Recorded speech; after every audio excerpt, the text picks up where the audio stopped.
everyone.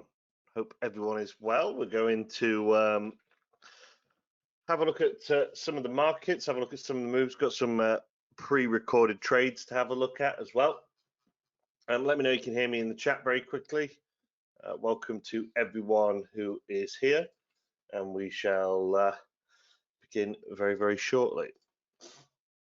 We obviously had the bank holiday over the past 4 days, depending on whereabouts in the world you were, and that tends to disrupt the markets. I personally don't really trade bank holidays, so I'm not really interested in them. I'm more interested in just trading when the markets are pretty much their regular selves. So it's nice for me to have a couple of days off away from the trading screens. But let's get straight into it. So we're still in this sideways range on DAX, popular German stock market here. We have had several positive days, albeit you can have positive days, but then you can still be downtrending. I know it sounds strange, but you can have positive closes and just big gaps down, and obviously vice versa. So that's what we've had. So every time the market's opening, it is showing some positivity. It's just a case of where we go in this sideways range. This was where we were when we spoke last week on Wednesday. We were just having this candle breaking above, and we have actually found a little bit of support here. So definitely am interested in the short up here at 14,404. That hasn't changed since I had a look at it yesterday. So I would certainly consider getting short up here at 14,404. Then looking for a break long to open up these sort of post-corona highs as well. So we'll have to see. We might find. I mean, if we hit this today, I'd be interested in the short at 14,321. The reason is because we have this confluence here where we've got R2. I mean, it does feel like a step away, but I'll be looking for this during my afternoon trading session. About 80 points away from here. I'd be interested in getting short. We've got the excuse me, we've got the R2 pivot. We also have this high here from Friday as well. So that is something that interests me for a potential short trade here. These two levels I'm looking at getting short from. Potentially on this 2-1, if we do see a reaction, then tomorrow or later in the week we might see a break long as well. So they're the levels that interest me on the DAX. Don't really see a short side at the moment here, or a long side from here. So I'm just going to wait for those levels to sort of come to us, if you like, and see what happens with those. We'll have a quick look. Jump over to cable, the pound dollar currency pair. And we spoke about this last week, didn't we? We were speaking about whether the market is going to fake out and trap the sort of people who want to sell below this £1.30 level. It's a difficult one to decide because you have got a classic descending triangle wedge here where the market is pulling down. Let me just yeah, you've got this classic triangle wedge where the market is wedging down towards this £1.30 level, and it may put pressure on here and break down. But the problem is it's so tricky because of the amount of times that it's doing a sort of mini short squeeze, where every time it's below this level, it looks like it's going to get bought back up as well. So I think it's a bit of a tricky one to figure out at the moment. If you are going to get short, you probably need to place your stop all the way up here at £1.31, maybe a bit more aggressively, have it here at 1.308. I know I keep jumping between the the full currency figure and then the proper pronunciation, but that's just me. I mean, of course, if you are bullish on cable, then you're probably going to have a good opportunity to get long from here. You just place your stop down here. So if you are correct that the market is going to find these buyers coming in with any sort of significant force, then you might have a pretty strong risk reward ratio if it continues to trade up. But for me, it's a tricky one. I mean, maybe it's shown its hand very slightly here by doing a slightly higher low. That's not the ascending trend line I wanted to draw. Let me just draw again. You can see here how we've got these higher lows here very subtly. The way the market has just come down. I wonder. I mean, I'm not a big fan of loading the charts up with technical indicators, but if we put a standard RSI on, I wonder if that shows us a great deal. Yeah, we've got a little bit of divergence here as well. So what I mean by that, I'm just making the RSI really, really big, just to try and show you is. So let me draw a big trend line here. there to there. Okay, so let me just try and make this clear. I'll get rid of all the lines. This helps when people use RSI quite nicely. So you can see the relative strength index is basically measuring the difference in magnitude of changes of price action, blah, blah, blah. So it's basically showing the market's not coming down with the same degree of momentum as it did last time. So you've got this low here, which pushes the RSI down here. It doesn't go into oversold, pushes it into that low 30s. But then you've got this lower low here. Notice how, so you've got the low here, then you've got a lower low down here. But notice how the RSI has made a higher low. So you've got a low and then you've got a higher low here. That's divergence because you've got this market making lower lows, this market making higher lows, or this technical analysis making higher lows. So that's indicating that when the market has come down on this second occasion, it's not doing so with the same momentum as previously, which can indicate a lower significant low and can indicate a saturation point at the bottom. So those who look at the RSI would probably start seeing maybe this lower low as an opportunity to get long from here, potentially where we are now, placing the stop below the low. I mean, personally, the RSI isn't one that I look at, but you know, that is a way that I do. If I did look at it, I would like that. You know, I can't even get rid of it. That's how little I use them. No, don't want to hide it. Want to get rid of it. Close that panel. There we go. So that's just a way that people use the RSI, if that makes sense. Just RSI divergence. So that's my view on cable anyway. We'll have a look at a couple more markets, and we'll have a look at some recorded trades that I did last week. In the trade room. I didn't take that many trades last week because it had been the bank holiday, so I didn't trade the Friday or did trade yesterday. So I've only taken 2 trades in the last few days, which is unusual for me, but sometimes that's the sequence of trades. Gold has done a big dirty fake out here, hasn't it? Trapped a load of people above this 1981. I mean, if you were taking a break long on this, you'd probably would have got your stop into a pretty reasonable position, so it wouldn't have been the end of the world there. We'll just have to see if it continues to roll over here. Just try and do some fresh analysis on gold. I've not looked at it since last week, if I'm honest. Yeah, I think that is tricky. I think I think just when we're back in this sideways chop, I think this is an awkward position to be in. I'm just having a quick, yeah, there's nothing that jumps out at me. I like to look at charts, having looked at them so many times over the years, and I want to see obvious setups that jump out at me. You know, I want it to be intuitive and quick and sort of basic pattern recognition, but I'm just not seeing that. I mean, maybe on an aggressive reversal point of view, this is laying a big wick today. So maybe if gold takes the high of today, you might want to get long and then put your stop below the low. A bit speculative, that for me. That's not really something I'm interested in. So I think gold's a tricky one. Unless we see a significant pullback all the way down into sort of this zone, sort of this 1890. I'm not really sure what I'd do on gold at the moment. Don't have a direction, which is fine. You know, you don't have to be able to think of trades on every market, immediate trades. That's no problem. That's why we look at such a diverse range of markets. Got an absolutely cracking double top on the S&P. You can see this was marked up from the from last week's trade zone. Not one I traded yesterday because it happened really late, but yeah, a lovely double top on the S&P here at this 4471. I don't know where we're going to be opening today.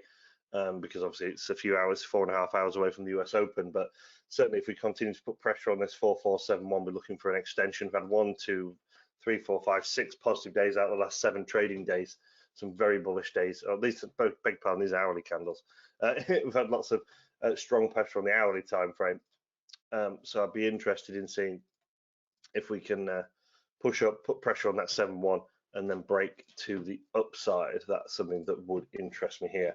You can just see on the daily time frame how it looks like we found a bit of a bottom. We do have a sideways range, and the question is, when are we going to leave this range?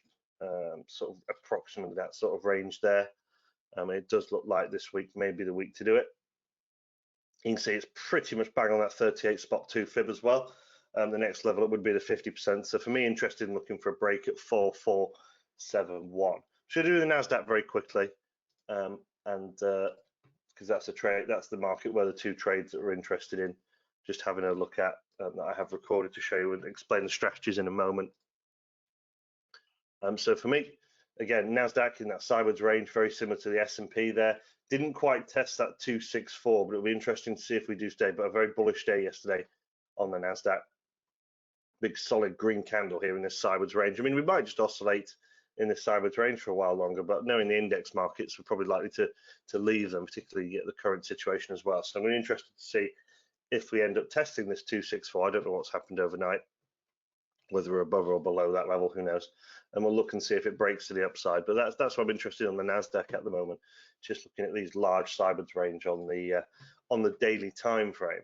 Okay, so let me just grab my recordings over. Whoop, lost all my charts. Hate to see that. One moment. Whilst I'm open. That's okay, Skype. Right, so this is here's a couple of trades. These are recordings from a trade room, trading one of our funded accounts with 8cap. Just grab my rest of my software I need. There we go, cooking with gas. So this is a daily time frame here. You can see we're at the bottom of that range on the Nasdaq actually. So this is back from last week. When is this? This is back from the 13th. So this is actually the session that followed last week's analysis. It's a trade I took on the Nasdaq here, and we've got the 61.8 retracement down here that you can see. And it looks like, you know, with the S&P and with the Dow and the DAX, it all looks like we're forming some bottoms here. So we're just priming up a position to put on here, because it's a bit of a speculative trend, but it looks like we're starting to have the early signs of a higher low. So that's the reason that we're interested in having a look to get long from this market here. Oh, I appear to have there we go, there's the recording. To get long from that market. I'm just going to also get this trade on the chart as well, so we can have a look at it after. I mean, we can see it was a pretty bullish day after, but which was good. But we had that 61.8 retracement as well, and we're just waiting to see if this market looks like it's going to hold. And playing this back in real time here, because obviously the hard thing about trading is trading when you're into uncertainty. It's very easy for me to get a chart, as I've said this before, and say, oh, go short there, go long there, easy. But it's a lot harder when, you know, you've got no idea what's coming in the future, and it's that trading into that uncertainty that is one of the tricky things about trading. And of course, without getting too deep into the sort of psychological aspect, you know, trading is one of these unique things where it goes from complete uncertainty to absolute certainty as time goes on. And, you know, you wait a couple of days, you know exactly what would have happened, and that's what becomes very challenging for us psychologically, because you know exactly what would have happened if you'd done things differently. And the hindsight sort of pressures of trading are quite significant, as I'm sure a lot of you are aware. So we're still waiting here just to see if this market we're just waiting for that market to stall, and we're just waiting for signs of life. Just fast forwarding it slightly, we're just starting to get those little hints of a wick here, little hints of rejection, a little suggestion that we're going to get a higher low here. So we end up getting long on the Nasdaq here.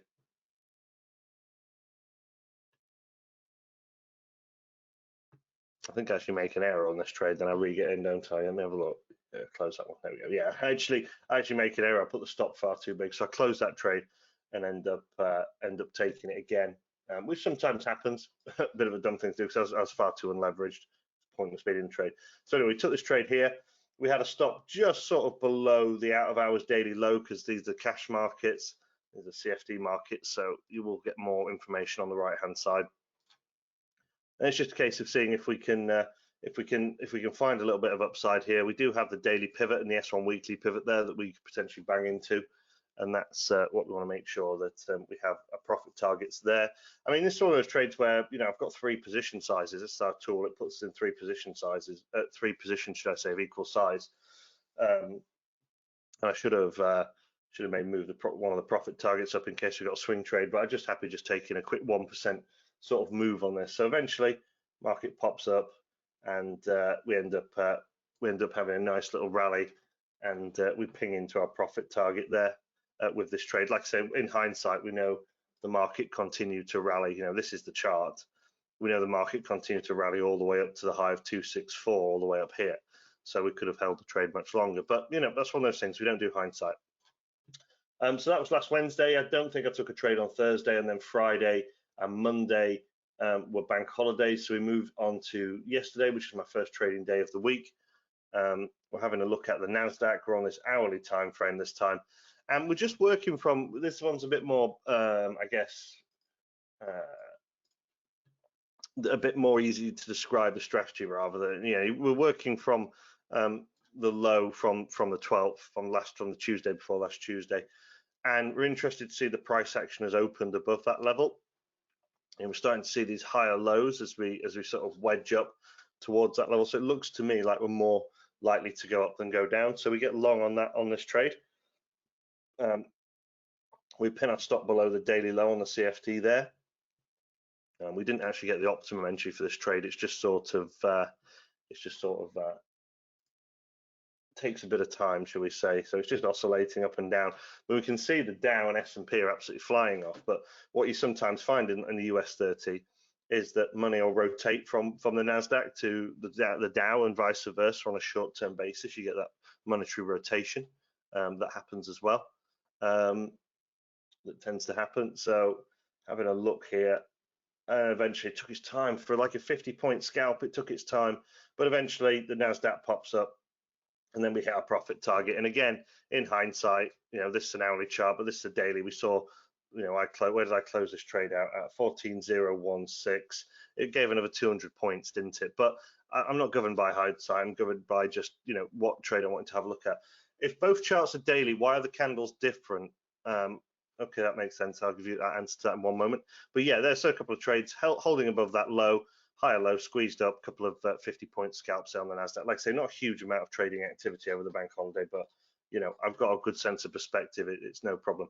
So why are the candles different? Okay, so on these charts, my analysis charts that I've used for a long time, these are on the indices. These are only showing the hour's data. So the Nasdaq, for example, will open at 9:30 US and close at 4 US. Is it? I'm in the UK, so I'm working it out 5 hours behind. So what you find, so this won't show the out of hours data, anything when the actual stock markets are closed, whereas the CFD is going to be a combination of the cash markets, which are these, the actual spot price, also the futures market out of hours, and also tracking the other world indices as well. So you're going to find that it's a hybrid mixture between the futures, which is 24/5, apart from when it closes in the exchanges in the evenings, briefly, and also the cash market as well. I hope that explanation's correct. Things like Forex and crypto that don't sort of close like stock markets do, you'll find the daily candles, and the candles are going to be very similar. It's more just the index markets where things are a little bit different. But I'm not interested in the out of hours data on the index markets, so that's why I just have the cash markets. Hopefully that makes sense. Speaking of cryptos, we've had a pretty strong rejection on Bitcoin here of this level here. I'm actually interested in Bitcoin here for a potential long opportunity. In fact, that's something I may place after this session. What a long opportunity if I stop just below S1 weekly. I'll probably do that on my one of my funded trading accounts. We'll just have a look at Bitcoin because I'm quite interested in that, to be fair. Do I have Bitcoin here? One I have been eyeing up. Let me just try and set this up very quickly. Learn the shortcuts on MT4. It makes life a fair bit easier. Right. Okay. So what was I looking at? That's on an hourly. I want to be on daily time frame.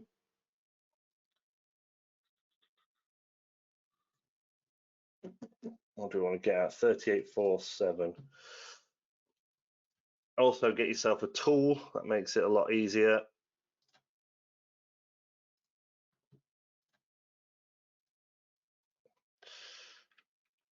Just see where that puts my stop and limit.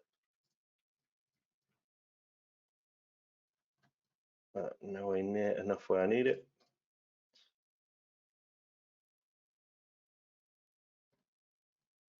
This is in pips, you see, so this is why you have to put these very large figures in. It's like 200,000,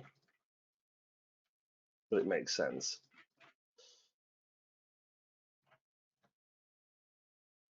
Is that about right? I have to go slightly larger here, I think. Tool doesn't appear to be playing ball. There we go, that's better. 200,000. Just go to 300,000 pips here, and I think I'm going to take this trade on Bitcoin. So I just want to make sure I prime this up. Yeah. Okay. So that gets me that stop below the low that I'm interested in there. So Okay, so I mean, yeah, this is the level I've been eyeing up, this breaker, this potential sideways range. We'll get back onto the analysis. I'll close MT4. So I'm essentially anticipating a break of this high here. I've pinned my stop below here, so it's a trade I anticipate in being in a few days, possibly over the weekend, depending on the volatility. We'll just pull that Fibonacci retracement as well.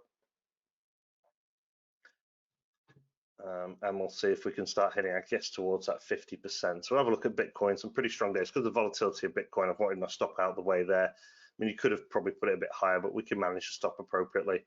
If it comes all the way down there, I don't want to be in the trade anymore. So we'll see. I'm anticipating Bitcoin breaking back into range. So we shall wait and see if that wants to happen. So yeah, that's my view, obviously, on Bitcoin. So I've just literally taken a trade on it. What else we could potentially have a look at that people do look at? I can never remember what the Australian index is value. I don't trade it myself, the ASX 200. If someone know the EPIC for it, that would help me. ASX 200. What is it called? The ASX. I can never find its proper name. Can't find it. Never mind. So I put ASX 200 in the search bar and it doesn't come up for me. Never mind, I'll find it for next week. I always forget that one because I never trade it. I know there's quite a few Australian viewers. So yeah, that's where we are at the moment. Like I said, I'm still bullish overall on a lot of the indices. I'm interested in looking at some longs on the S&P and the Dow, depending where they're open, but they're not opening for another 4 and a bit hours, so I won't be looking at those. Cable, I'm possibly interested in looking for a long here. Euro-dollar is a popular one, someone's just asking. So we'll have a look. I'm obviously just taking a long on Bitcoin, so we'll see how that works out. This time, we'll see how that have worked out this time next week. Euro dollar again doing similar sort of behavior here, isn't it? Just sort of teasing around this 1.08061 level, where it's just waiting for it to potentially break up here. If you're bullish, you can pin your stop just below this low here. I don't have a view on euro dollar at the moment. It's not my favorite, to be fair, but I know people, it's the most heavily traded currency pair in the world, so people do find it interesting. So yeah, Bitcoin, I'm bullish. I've just taken that long. That's been a position to have on the indices. I'm bullish. I'm looking for longs on the S&P, Dow, and Nasdaq later on today. Cable, I may consider a long a little bit later. Gold, I've got no idea, so I'm going to leave gold alone. And we'll have a look at where that Bitcoin trade is. Hopefully that makes sense. Just someone wants me just to run over that again. Just this sideways range here. I think we're going to break above this 41.534. See some further upside. We've got to stop down here, only risking 1% of our account. So if it pops down and stops us out, that's no problem. Make sure we're position size so we don't worry about any individual trade. That's the position we want to make sure we're in when we're trading, is not risking too much capital. So yeah, hopefully that was a reasonable session. I tried to show some recordings, talk about some strategies, do some analysis, and of course, if a live trading opportunity is there, then I'm always going to take that as well. So hopefully that will be of value to you. If you want to contact us, I've just put our Discord link. We've got a really active Discord community here, where we've got lots of people who are posting charts, into talking about each other. Myself and my team are in here as well for any questions. If anyone wants to join our Discord, you're more than welcome to. It's where we launch some of our live. We're going to be launching our live trading sessions from next week as well. It's the place to be rather than the webinar, rather than going for go-to directly. So hopefully some of you will join us in there, and we'll see you in there. And if you've got any questions about anything, do let us know. You're welcome to join me in this afternoon's live trading session. If you pop in as well, let us know you want the link. And I will speak to you guys, I believe I'll be doing my analysis on Monday morning, and then the last session like this next Wednesday, should I say. So everyone trade safe, have another great weekend, and I will speak to you soon.